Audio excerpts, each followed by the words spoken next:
just arrived in Bogota, Setrie terminal, and it's now hailing. We're trying to find a way to get a cab to our hostel.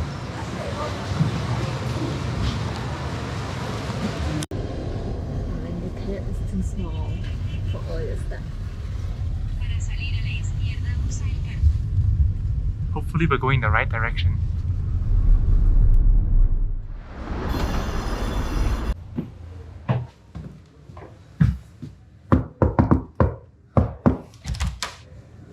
Room tour. This is it. Fastest room tour. 2 beds, plug next to the bed, most important, and an amazing view from our 2nd floor window. We're now at Park Usaquen, where there's a weekly Sunday market going on around the whole park. So, what? That's all. Come here on Sundays.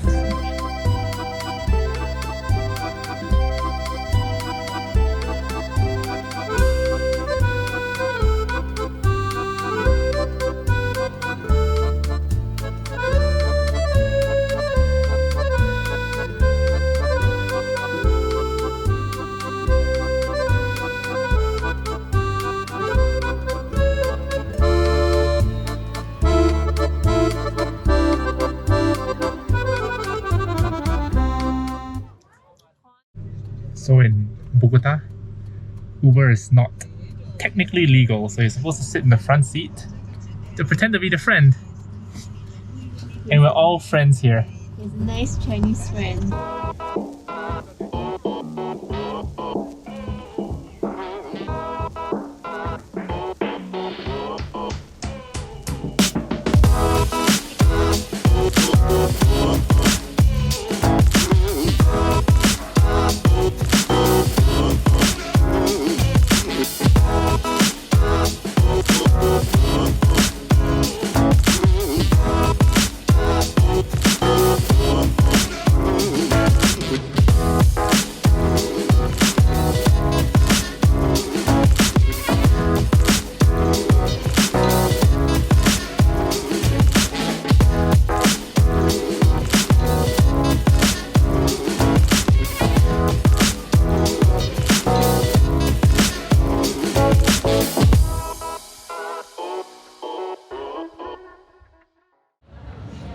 I got a juice from the juice stall in this market.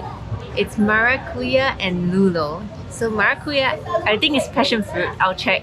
And lulo is some local fruit that looks like a little tomato, but apparently it's very famous here. So let me try this. It's sweet, it's sour, something like a mix of sour soaked passion fruit, because there's passion fruit inside. Maybe pineapple? I don't know. Delicious. We just completed our walking tour in Bogota and we found this restaurant. The restaurant is called El Mejor Ajiaco. So they specialize in Ajiaco, which is a stew made out of potatoes, corn, chicken, cream, and interestingly, capers and some kind of vegetable called guascas. This stew was featured on Netflix. Y es el mejor ajiaco de Bogotá, de Colombia, perdón. I think it's a very traditional Colombian stew, but we've only seen it in Bogota, actually. So the stew is very thick. I can see potatoes, and I don't know what's this. What's this? Oh, it's a corn. Corn on a stick. And I think there's some cream over here. It comes with a serving of rice and avocado. Everything here comes with avocado. So the stew is very thick. It reminds me of the Campbell soup.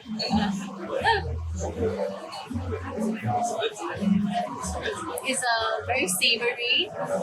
You can definitely taste the potatoes in there. There's this other taste, like a herby taste, which I assume is the special vegetable. Yeah, it's very comforting. It's very thick, and I'm sure it's like really filling. capers add a bit of like saltiness, sourness. I wouldn't say it's a chicken stew, it's more of like a potato stew. Definitely must try. Very similar to sancocho, which is also the carb stew. Very filling. Oh, coconut rice. We also got some Lulo juice. Second Lulo juice of the day.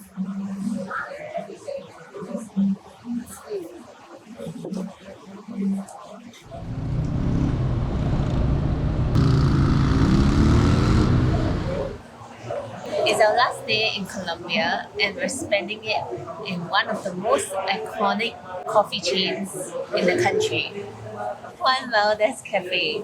There are very few Starbucks in Colombia. I think they only tried to enter Colombia in 2016. So you won't be able to get your pumpkin spice lattes over here, but you definitely can get a cup of 100% Colombian coffee because apparently Juan Valdez was created by the Coffee Growing Federation of Colombia to promote 100% Colombian coffee, which supposedly has some special benefits over other types of coffee. And there's probably some truth to that because Colombia is now the third largest producer of coffee in the entire world after Brazil and Vietnam. Yeah, and interestingly, despite being one of the largest producers of coffee beans, Colombia's coffee production is actually made up of many small-scale farmers instead of one large monopoly or oligopoly of coffee plantations. And there are about 500,000 individual coffee producers in Colombia today. So the Coffee Growing Federation represents all of them through this Juan Valdez brand. Before coming to Colombia, I was really afraid. There's a lot of negative news about Colombia, about the big cities, Medellin and Bogota. There's a lot of news about crime. It's not just like petty crime. It's violent crime against, I think, mainly tourists. The tourists are targeted. There's so many news articles about that. There's so many bloggers who always talk about safety in Colombia. And we almost didn't come. Yeah, Right? we almost didn't come. Yeah. But I think we're glad that we did because there's just something about Colombia that it's the overall vibe of Colombia that it's like a young, it has a long history, but it still seems to be young, still seems to be growing, and still seems to be trying to get rid of that negative stigma, that negative image that's being portrayed in the global media today. And I mean, looking at the stats, it's not any more dangerous than a lot of other countries that you willingly visit, but yet it still has this negative stigma around it that makes people tend to want to avoid it. When you tell your parents that you're coming to Colombia, I don't think they'll be very happy. So we spent about 3 weeks in Colombia, which is quite long considering that we didn't want to come here. We ended up spending 3 weeks. We went to a few places in Colombia. We went to Medellin, we went to Guatape, and then after that we went to Jardín, Salento, and finally we're here in Bogota as our last stop. After spending 3 weeks here, when you think of Colombia, what do you think of? Coffee Cartels and change. and change. Yeah. The 3 C's of Colombia. 4 C's. So coffee is a given. Everywhere we go, so many cafes. Everybody here drinks coffee at all times of the day. Yeah, especially in Salento and Jardín. People are drinking coffee at night. You don't need dinner if you have coffee over here. Yeah, and second one, cartels. Cartels. During our time in Colombia, I don't think we felt super unsafe at any point of time. But that's because we tried to maintain our safety as much as possible. Number one is staying at more upscale neighborhoods. So we may not have gotten the full picture to balance safety and tourism. I think that's an important point. Another rule that we tried to follow was that we would get back before dark, which we didn't follow Yeah, a lot of time. But knock on wood, nothing happen. You have to exercise discretion. Yeah. Right? When you Yeah. decide to stay out late or when we decide where we're going, Yeah. when it's gonna become dark. Which is Yeah. something that you don't think about, especially as Singaporeans.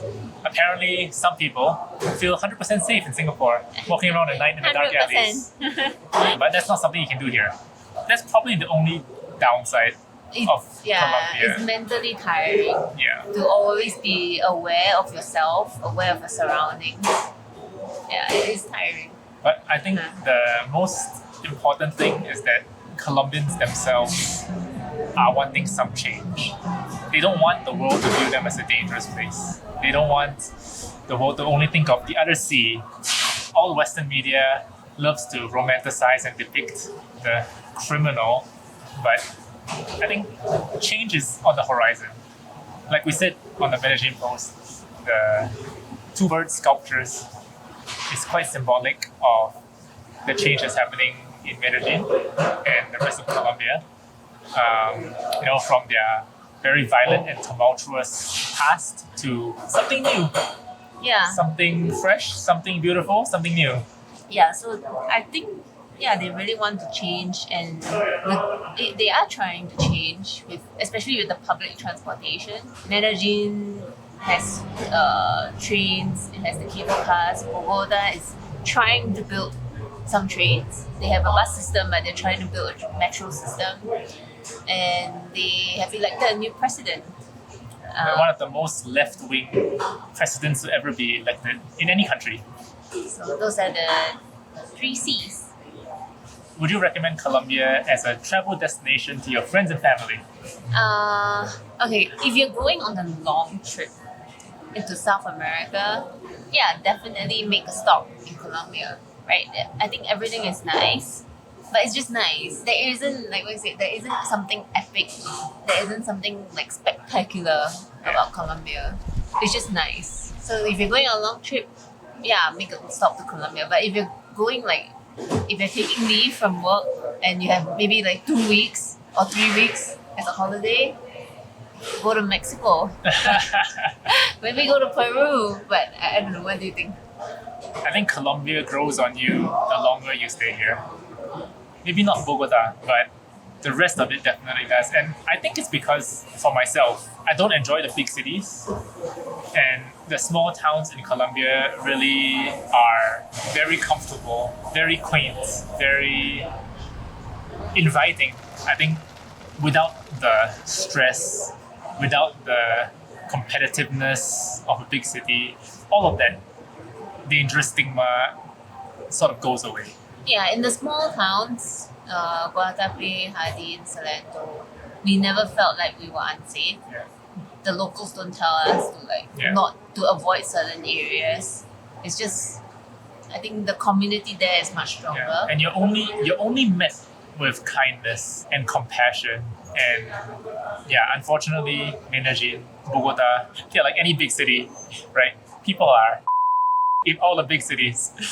People just want to get on with their lives. Get out of the big cities, go to all of the small towns. Colombia has insane wildernesses. Yeah. There's some crazy looking mountains, amazing hiking, though it's very muddy. And we had a very epic adventure over there. Find it out in the video over here.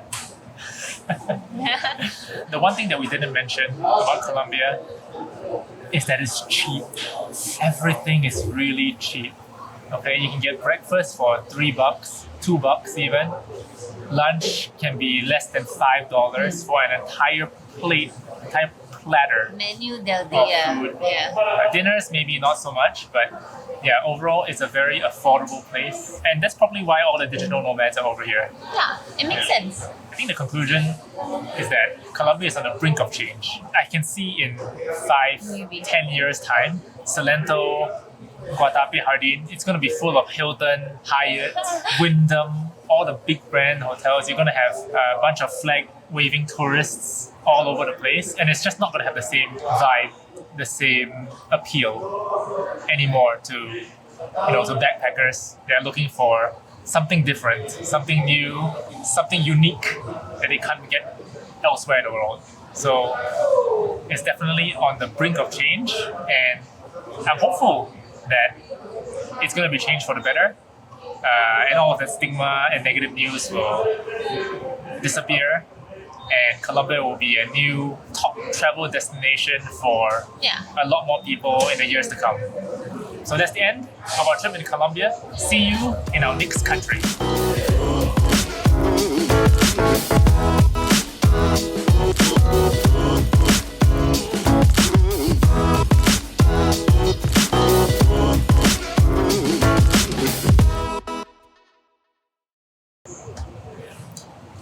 Oh, that was really long.